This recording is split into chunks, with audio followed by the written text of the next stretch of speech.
As a kid, I was raised to believe I have a guardian angel. My very religious grandparents told me I have an angel watching over me, protecting me, and that if I did anything wrong, the angel would tell God what I did. My parents enforced this idea. Of course, they only did it so I would behave if they weren't around, and to their luck, it worked like a charm. Every day, I would do things that would please my guardian angel. I cleaned my dishes, I cleaned my room, and always obeyed my parents. In the instance I did something wrong, I would get on my knees and pray for forgiveness, begging the angel to not tell God what I've done. I'm 22 years old now. I really don't believe any of that stuff anymore. In fact, I'm not religious at all. I stopped going to church and praying. I especially stopped appeasing my guardian angel. It wasn't until a few nights ago I was having dinner with my parents. We were talking about old memories of when I was a kid. My dad brought something up that changed everything. "Remember that imaginary friend you had?" he said.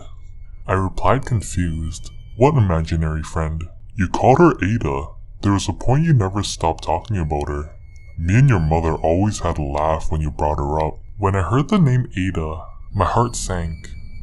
A flood of memories came pouring back to me. I got up out of the dinner chair and went to my room, almost having a mini panic attack. I had completely forgotten about Ada. She wasn't an imaginary friend, she was my guardian angel. When I was about 6 years old, after doing my daily night prayer, I turned off the light and went to bed. Shortly after, I was awoken to a bright light at the end of my room. The light slowly manifested into a tall figure, a woman wearing a white gown and some sort of headpiece. She had a long bright blonde hair and sky blue eyes. From her back, two large white wings appeared, almost filling the entire room. "Who are you?" I asked. "My name is Ada, your guardian angel," she said in a calming, soft voice. "You're really my guardian angel?" I asked with childish joy. "I am. I want to show you something. Won't you come with me?" Ada reached out of her hand to me. I debated the idea in my head and decided to grab her arm. As I did, everything went to black. All I remember were sensations. The same sensations you get when you're on a roller coaster or taking off in a plane. This happened every night. She would appear at the foot of my bed and extend her arms, and I would always grab it. I always felt the same feelings. Sometimes, during the blackness, I could see lights faintly, but could never focus my eyes. When it was done, I woke up in my bed like nothing happened. Sometimes though, I would find little red dots scattered across my body, but I never thought anything of it. It wasn't until one night the routine changed.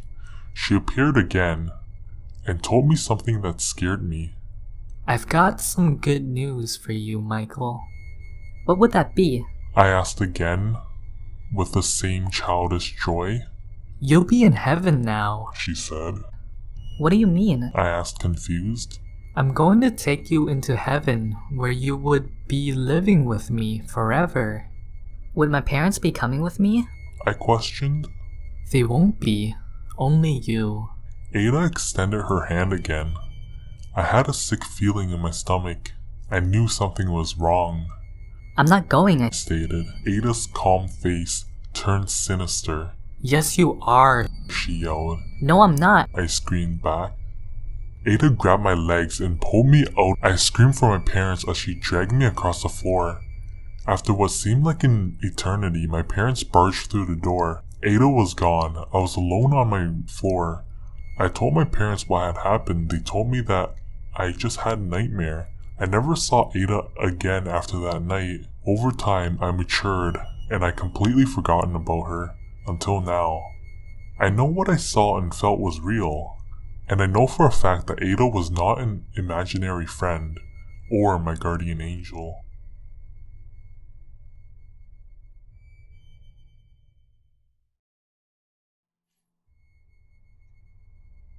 Hey guys, This is an experience I've had 7 years ago, and have been sharing this with friends and family. So I'll cut to the bullshit and start now. I'm from Hong Kong, just in case some of you don't know where it is. It's basically a part of China, but it's so small that it's almost the size of a dot on the map. So in Hong Kong, we got a subway system, like the underground metro and shit like that. It's called MTR. Due to the small scale of Hong Kong, there aren't many stations. There are legit only 4 to 5 routes, so it isn't complicated at all. I'm giving you guys basic information because it helps you understand my story. That year I was about 12 years old. School ends at 3:30 p.m. and it's kind of like a fixed time for schools in Hong Kong. I missed the school bus that day and had to take the MTR back home. The station was Causeway Bay. For Hong Kong peeps who are reading this, you would know. It was legit one of the most crowded places in Hong Kong due to all the shops and restaurants it has. And to be honest, it's one of my favorite places to go when it comes to hanging out with friends. It's also kind of a middle spot where it's convenient for everybody. So in other words, I would have to pass Causeway Bay to get home if I had to take the MTR. Getting back to the story, I reached Causeway Bay station by about 4:20 p.m.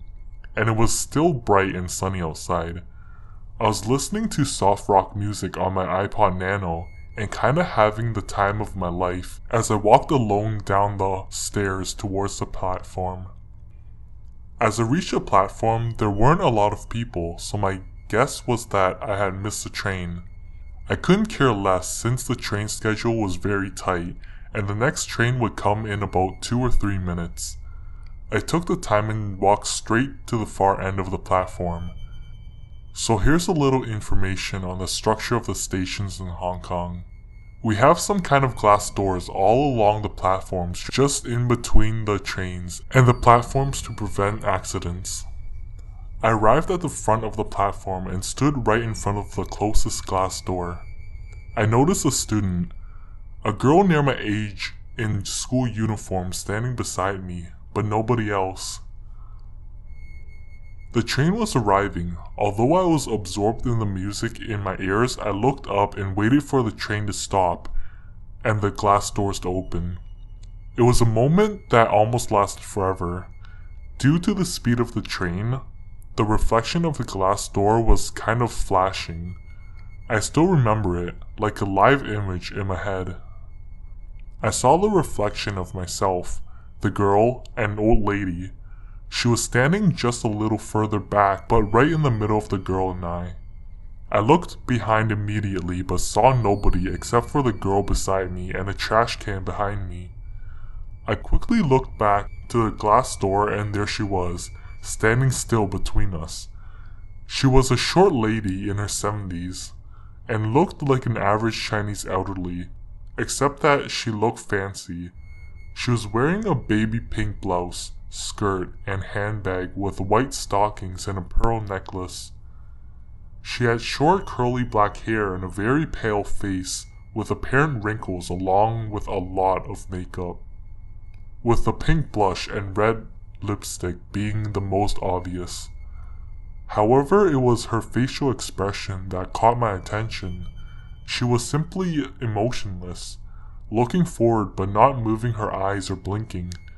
She wasn't moving at all. It was obvious that I was staring at her non-stop through the reflection of the glass door, but she didn't even look back at me. In fact, she didn't seem to notice. I kept looking back and forth and even sideways, even further to other areas of the platform, but there weren't any old ladies like her there. She was only there, on the reflection of the glass door.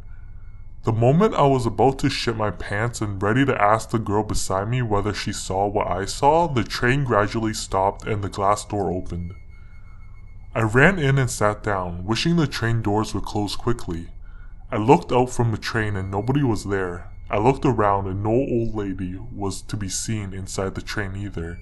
I was scared shitless. I told my mom immediately after I went back home, but she brushed me off, saying probably the old lady ran and got on the other coaches of the train. But how could an old lady that age run so fast, even without anybody seeing? I'm not shitting you guys here, I'm still haunted by this till now.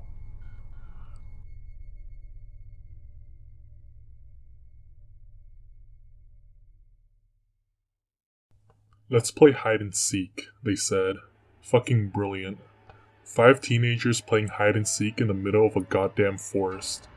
Not only were we partially lost, but it was in the middle of the night. Being a 14-year-old kid with a group of wild friends, it's easy to lose track of time and forget about responsibility. Me, Jeremy, Steve, Rachel, and Michelle met each other during summer school before we broke up and went to separate high schools. We would hang out with each other whenever we could, but it was easier said than done. Michelle was usually the one who had the most spare time, so she would usually be the one suggesting places to go.